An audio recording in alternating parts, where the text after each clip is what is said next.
పిల్లల బరువు ఎంతకాలం పాలివ్వాలి అనేది అంటే ప్రభావితం చేస్తుందా? అంటే కొంతమంది పీలగా సన్నగా ఉంటారు, వారి విషయంలో ఎక్కువ కాలం పాలివ్వడం అనేది మంచిదా? నాకు ఓపీలో వచ్చే కామనెస్ట్ క్వశ్చన్ ఏంటంటే, మా పిల్లలు ఎక్కువ ఇంకా బరువు పెరగాలి, బొద్దుగా ఉండాలి, చాలా బక్కగా ఉన్నారు అని చెప్తూ ఉంటారు. వాళ్ళకి ఇచ్చే ఫస్ట్ ఆన్సర్ ఏంటంటే, మీ పిల్లలు మీలా ఉంటారు కానీ నాలా ఎలా ఉంటారు అని అడుగుతాను.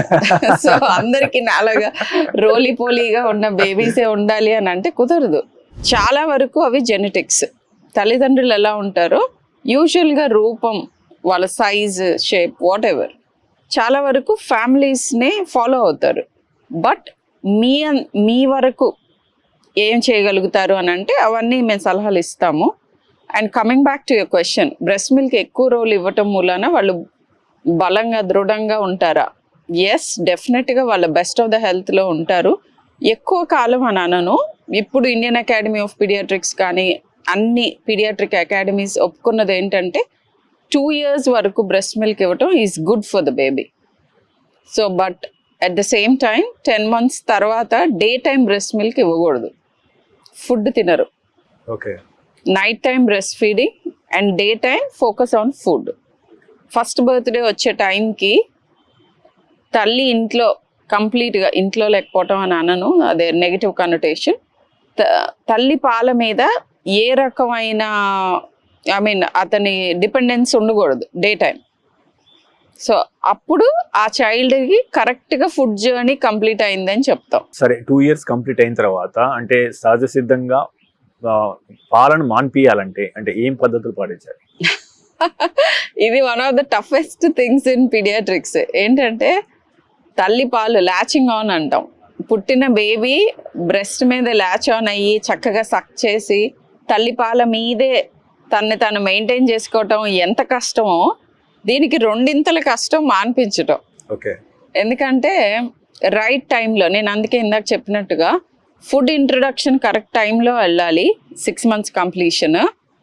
అండ్ ఫుడ్ మీద వెరైటీ ఆఫ్ ఫుడ్కి ఎక్స్పోజ్ అవటం, ఫుడ్తో మంచి రిలేషన్ ఫామ్ చేసుకోవటం, ఫుడ్ మీదనే డే అంతా స్పెండ్ చేయటం, అండ్ నైట్ టైం మాత్రమే బ్రెస్ట్ ఫీడ్ అవసరం పడటం, ఇవన్నీ కనుక 10 monthsకి జరిగితే 6 to 10 months మధ్యలో ఈ జర్నీ చేయాలి మనం. ఏంటి, డే టైం అంతా కూడా పాలు తాగుతున్న ఈ బేబీ ఓన్లీ నైట్ టైం పాలు తాగే ప్లేస్కి తీసుకెళ్ళగలిగితే with the help of your pediatrician, అప్పుడు పాలు మాన్పించడం అంత కష్టం అవ్వకపోవచ్చు. బట్ కొంతమంది పిల్లలు ఏంటంటే డే టైం కూడా తాగుతూనే ఉంటారు. ఇంకా కొంతమంది పిల్లలు తల్లి పాల మీదే ఉంటారు, తల్లికి పాలు బాగానే వస్తూ ఉంటాయి అండ్ ఈ చైల్డ్ కూడా తాగుతూ ఉంటే వీళ్ళకి ఇంపార్టెన్స్ ఆఫ్ షిఫ్టింగ్ తెలీదు. అవి ఆహార లేమి మూలాన వచ్చే లోపాలు వస్తాయి అండ్ ఈ బ్రెస్ట్ అడిక్షన్ అంటాము, దానికి కూడా గురవుతారు, బ్రెస్ట్ను వదలలేరు. సో ఇలాంటి ప్రాబ్లమ్స్ ఉన్న వాళ్ళకి యూజువల్గా ఏం చేస్తాను అని అంటే నా పర్సనల్ ఎక్స్పీరియన్స్ చెప్తాను అండ్ ఆల్సో పేషెంట్ ఎక్స్పీరియన్సెస్ చెప్తాను. కొంతమంది ఏంటంటే టేకింగ్ కేర్ ఆఫ్ ద చైల్డ్ని ఇంకొకళ్ళు కూడా పంచుకోవాలి. ఓకే. కంప్లీట్గా కొన్ని ఫ్యామిలీస్లో ఇప్పుడు ఎక్కువ మందిని చూస్తున్నాం, father is always out side working, mother కంప్లీట్గా హౌస్ బౌండ్, వీళ్ళిద్దరే ఉంటారు, ఈ బేబీ అండ్ మదర్. సో వీళ్ళల్లో ప్రాబ్లం ఎక్కువ అవుతుంది, బ్రెస్ట్ నుంచి దూరం జరగటం day time or night time. So అలా కాకుండా కనుక కొంచెం ఈవిడ ఈ వాటెవర్ ఈ బాధ్యత షేర్ చేసుకునే ఇంకొక మనిషి కూడా ఉంటే నైట్ టైం సెపరేట్గా పడుకోబెట్టడం, స్లోగా అలా అనమాట వీనింగ్ అవే. ఫుడ్ పెట్టేవాళ్ళు ఇంకొకళ్ళు ఉండటం, తల్లి దగ్గర రాగానే బ్రెస్ట్ మిల్క్ అడుగుతూ ఉంటారు. వీళ్ళేమో ఎమోషనల్గా చాలా డ్రైనింగ్గా ఉంటుంది. నువ్వు ఒక ఫుడ్ సోర్స్ అయ్యుండి నో అని చెప్పటం అనేది చాలా కష్టం ఎమోషనల్గా. సో దీంట్లో ఇంకొకళ్ళు హెల్ప్ చేస్తే కనుక ఈ షిఫ్ట్ ఈజీగానే అవుతుంది. లేకపోతే ఒక 2-3 days ఫిజికల్గా సెపరేట్ చేయమని చెప్తాను. That's what I did for my children because one of them was like 2.5 years and one of them breastfed for 3 years. So ఆ టైంలో ఏంటంటే అందుకే 2 yearsకి స్టాప్ చేయాలి. పీడియాట్రిషియన్ అంటే అన్ని పర్ఫెక్ట్గా చేసిన మనిషి ఏం కాదు. I made my own journey.